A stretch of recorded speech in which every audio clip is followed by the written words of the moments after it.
Listen, I love social media and I love a good strategy.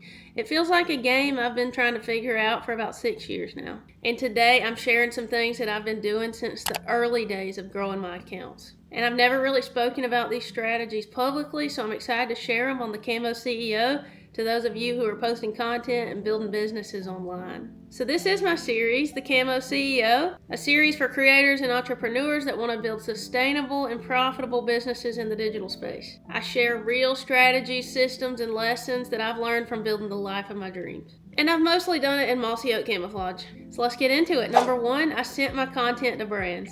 If I had high-res images, clean video, or anything of me using or wearing a company's product, I sent it to them via DM. Not asking for anything, not pitching myself, just handing them over some good content that they could use and that they always need more of. I especially did this with outdoor brands. I even had some photographer friends who I'd be on a shoot with, because I used to do a lot of those, and they would hand me over a few high-res images that they took of me using the gear or wearing the clothing, and then I just sent them to the company. So the companies repost me, and every time they did, I was directly put in front of their audience, which was exactly my target audience. And I built that core following in the outdoor world by targeting those companies. And they were companies I loved and already had their gear and used the stuff. I picked up so many followers that way early on, because I guess I would get reposted and just people are like, who is this girl? Let me click on her. And the interaction wasn't just transactional. I wasn't coming across spammy or follow for follow, none of that. And the interaction wasn't merely transactional as far as them getting content and me getting followers. I connected and got on first name basis with whoever was running their Instagram. I would even send my content to huge companies that never saw my DM. Sometimes it fell flat, but hey, a lot of times it didn't. Number two, I stopped using hashtags, and I found a lot of success with this on TikTok. Instead of hashtag fishing, hashtag hunting, hashtag outdoors, I stopped telling the algorithm who to show my content to, and I let it decide. My opinion, and this is based on a lot of years of trial and error, is that when you overload your post with hashtags, it puts you in a very narrow lane. It basically pigeonholes you. Now, the other side of this is that some people have a lot of success staying in one narrow lane, in the niche. They say the riches are in the niches. Once I stopped doing that, I felt that my content was getting pushed out to a lot broader audiences. People who didn't hunt, who didn't fish, who found it fascinating. And this isn't just a theory I've come up with. The CEO of Instagram has come out and said that hashtags on Meta and Instagram are dead. He said that they basically serve no purpose in discoverability, so new audiences finding you, and rather they just kind of categorize it so you can find other people who are talking about the same thing, if you were to search it. So the only time you'll ever really see me use one is if I'm talking about something specific and very timely, like a big football game, like this winter storm that we're having. Anything that I think people are actively researching and trying to find other people talking about it online. But I got to a point where I didn't want to reach people who fished and hunted. I had that audience on lock. I wanted to reach people past that, and this strategy really helped. Number three, I posted controversial content. I intentionally posted content that people can't help but state their opinion on. And I'm not talking about politics or touchy subjects. I'm talking about harmless, everyday things that people just feel weirdly passionate about. Pronouncing words, how you cook something, right versus wrong way, how you do something outdoors. I once did a video about how to pronounce the word pecan versus pecan. People lost their minds. My comments were flooded with these personal experiences, these regional arguments, and this is how we say it type stories. And this kind of content drives engagement naturally because people aren't just watching, they're responding. If you can be the reason people are talking, debating, arguing in the comments, then your content gets pushed a lot further. And I never try to be divisive because there's enough of that in the world. I just try to create conversation over things that don't make a hill of beans. You heard it here first. That's my strategy. I'm a pot stirrer. Number four, early on, I responded to every single comment. And there are two reasons for that.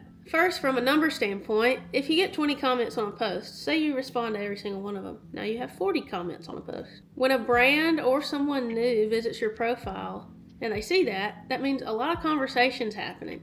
And that matters. I think this signals to the algorithm that people are engaged, but it also signals to people that you care. You're not just talking at people, you're talking with them. And that kind of community is what keeps people coming back. I also try to respond the first 10 to 15 minutes after I do a post just to really boost it. Get in there the first 15 minutes, just respond.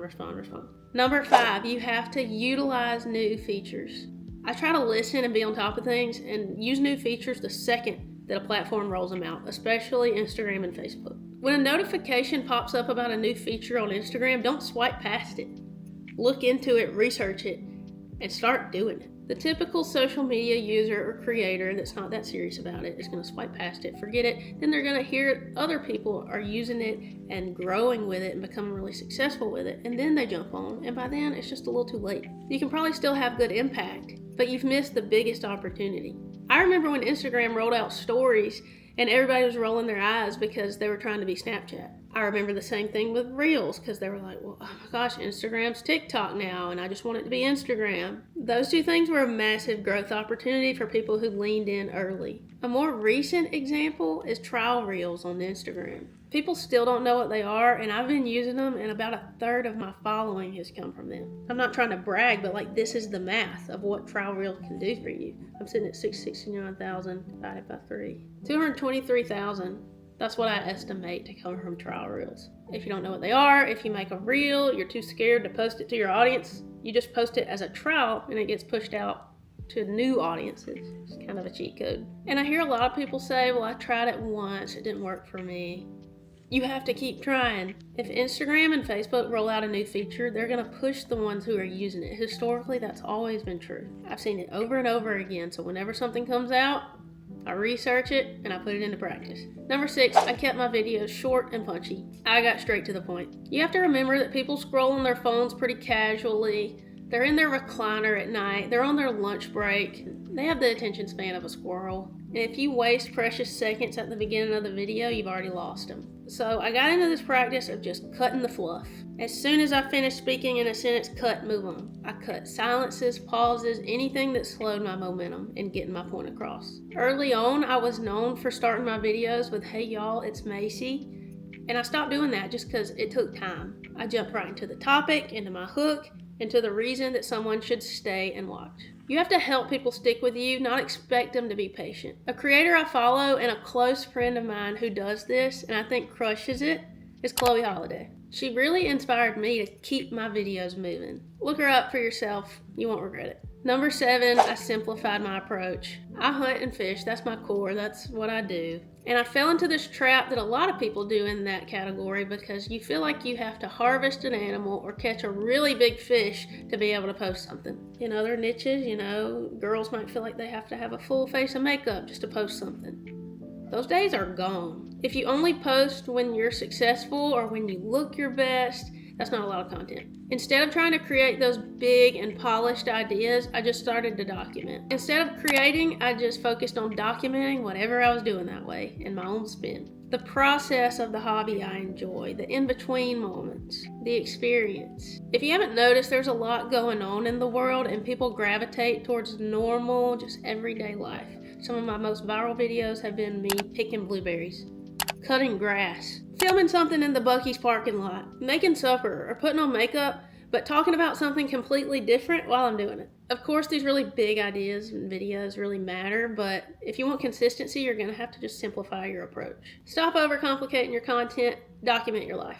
Number 8, talk over trends. Trends really pop off on TikTok. We know this. Everybody does them, and they often do well. But where I felt like I was able to grow was differentiating myself and talking a lot on camera. I've always said that when people have a good understanding about who they're following, what they do, what they're about, they're more likely to hit follow. Trends may get you the views, but talking builds familiarity and it builds community. You have to get comfortable talking on camera. It might feel weird, you might feel crazy. Do it and keep doing it, because the more people feel like they know you, the more they'll stick around. Number 9, videos over photos. Now this can depend on your niche and what you do, but overall video consistently outperforms photos. The exception is a really well done strategic carousel post, especially one that provides value. Across the board, video wins. And there's people who say, well, I'm just not a Reels person, and that's fine. You just inhibit your own growth if you don't adapt. Social media is constantly changing every single day. You have to adapt. And I don't know if you guys have noticed, but social media has shifted away from just posting pretty pictures of your life. Those still do well, but what performs the best right now is content that gives something back, some kind of value. Education, entertainment, information, inspiration. Video builds connection faster than anything else, and connection builds a following. Number 10, I'm in the first frame of every single one of my pieces of content. When someone's scrolling, what they see in the first few seconds is what's going to get them to stay, and most of the time they need to see you. I've seen this over and over. If I post something that's like a landscape or something on the other side of the camera or like a random shot, I already know it's probably not going to do well. People stop for faces. That's just how it works. I've noticed it a lot more when I film with people who are really well known. If they're in the first frame, engagement goes up. That makes me sound like a clout chaser. It's just good strategy and it proves my point. Familiarity makes people pause. If the first frame of your video is your shoes, an outfit detail, or something just impersonal, people are more likely to keep scrolling. Start with a face. My last 2 points are for people who might already have a little following or a video that's doing really well. Number 11 is having brands run ads on your content. Back then, I did this completely for free. Not really something I would do anymore. There is a charge associated with running ads as me on my profile, but it was huge for growth. Like 4 or 5 years ago, I did an outdoor campaign with Amazon and they put their ad budget behind it. And I know we're talking about Amazon money, so this was like the best possible scenario and opportunity for me. The ad ran from my Instagram account off the piece of content I made for them. And I can't remember the exact amount, but it was somewhere around 30,000 to 50,000 new followers off of that piece of content. I was able to see it in the insights. And at the time, I don't think a lot of companies were doing this. Now UGC is the thing to do.